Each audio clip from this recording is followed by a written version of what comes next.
بسم اللہ الرحمن الرحیم۔ اب سوال یہ ہوتا ہے کہ کیا کریں ان کی راہ پر چلنے کے لیے۔ سب سے زیادہ کثرت سے پوچھا جانے والا سوال یہی کہ مولانا کیا کریں کہ خود کو اہل بیت سے قریب کریں۔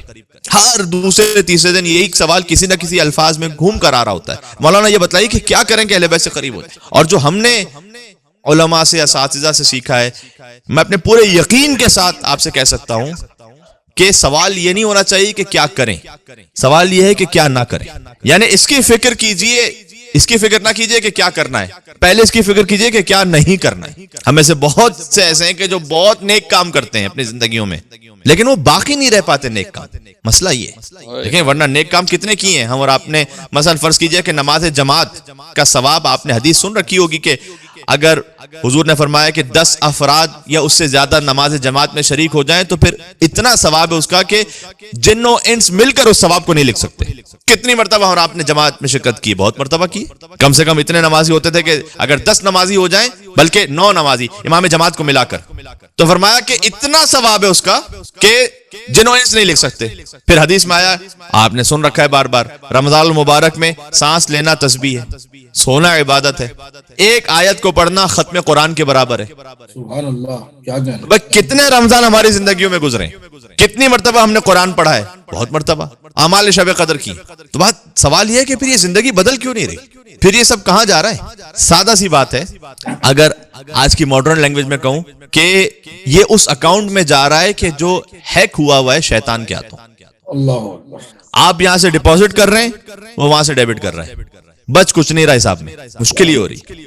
یہ نہیں کہ ہم کو نیکی کم کر رہے ہیں، ہم میں سے بہت سارے لوگ بہت سارے نیکی کے کام کر رہے ہیں، اور ہم سے غلط بیانی بھی نہیں کی گئی روایات میں کہ بھائی یہ نیکی کرو تو ایسا ثواب ملے گا، اتنے حج کا ثواب، اتنے عمروں کا ثواب، یہ سب حق ہے، لیکن ساتھ میں کچھ کام ایسے بھی ہو رہے ہیں کہ ان عبادات کا اثر فیڈ ہو رہا ہے، ضائع ہو رہا ہے۔ مولوی نے اپنی مثنوی میں یہ کہا ہے کہ گرنموشی دوست در انبار ماست، گندم اعمال 40 سال کجاست۔ مطلب اس کا یہ ہے کہ اگر میں 40 سال تک، ایک مثال دی انہوں نے کہ ایک ویئر ہاؤس ہو، اس میں ویٹ جمع کرتا رہا ہوں، 40 سال تک میں نے گندم جمع کی، تو 40 سال بعد جب میں اس ویئر ہاؤس کو کھولوں گا تو ایکسپیکٹیشن یہ ہوگی نا کہ بھئی اتنی گندم ہوگی کہ وہ باہر نکل رہی ہوگی، اور جب دروازہ کھولا تو کچھ بھی نہیں تھا، خالی تھا ویئر ہاؤس۔ تو مولوی نے مثنوی میں اس کو سمجھایا کہ مسئلہ پتہ کیا ہے؟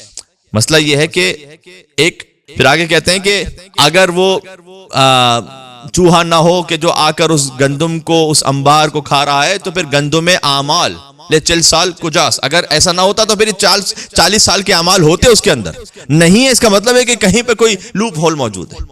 اور پھر وہ آگے کہتے ہیں کہ اول ای جان دفع شر موش کن وان گہان در جمع گندم جوش کن، کہ جمع گندم جوش کن، یعنی وہ کہتے ہیں کہ پہلے اس ہول کو تو بند کرو، اس کا راستہ بند کرو، تب جا کر گندم کرنے کے لیے محنت کرو، جمع کرنے کے لیے۔ کئی مرتبہ نیک کام کر رہے ہیں لیکن اس کو ضائع بھی کر رہے ہیں۔ ایک عالم دین بیان کرتے ہیں کہ میں مشہد مقدس میں مولا رضا علیہ السلام کے حرم مطہر سے باہر نکلا، ایک ٹیکسی میں بیٹھا، مولا کی زیارت نصیب ہو انشاءاللہ سے ہم سب۔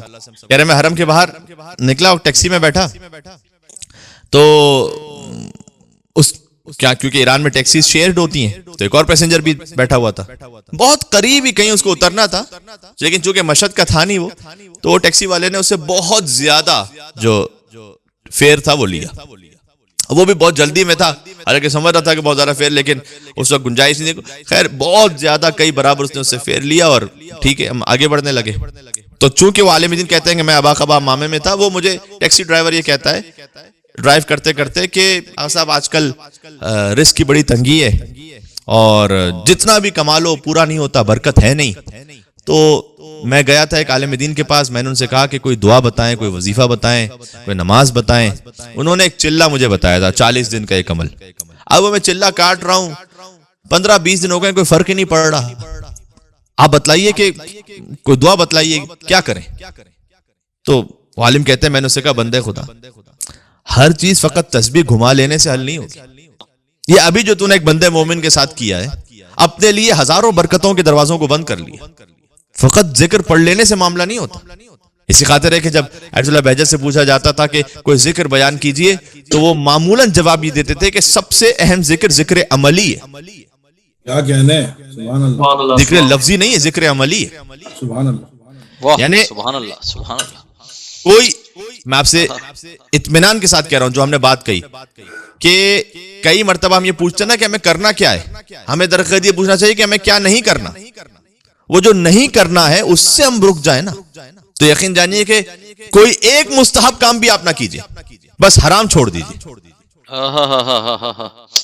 کوئی ایک مستحب کام بھی نہ کیجئے, حرام نہ کیجئے, یہ زیادہ اہم ہے.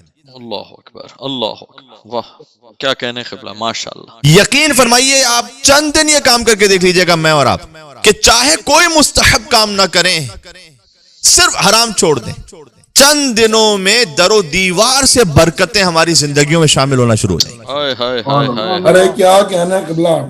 کئی مرتبہ ان حرام کاموں کی وجہ سے ہماری زندگیوں میں معاملات رکے ہوئے اور ہم یہ سمجھ رہے ہیں کہ ہم کوئی بہت لمبا ایک سجدہ کریں گے اور معاملہ سارا حل ہو جائے گا. ناظرین اگر میں ایسا نہیں ہے. کئی مرتبہ ہے کہ ہم نے قطع رحمی کی بھی, غصہ کسی کا زیادہ ہے,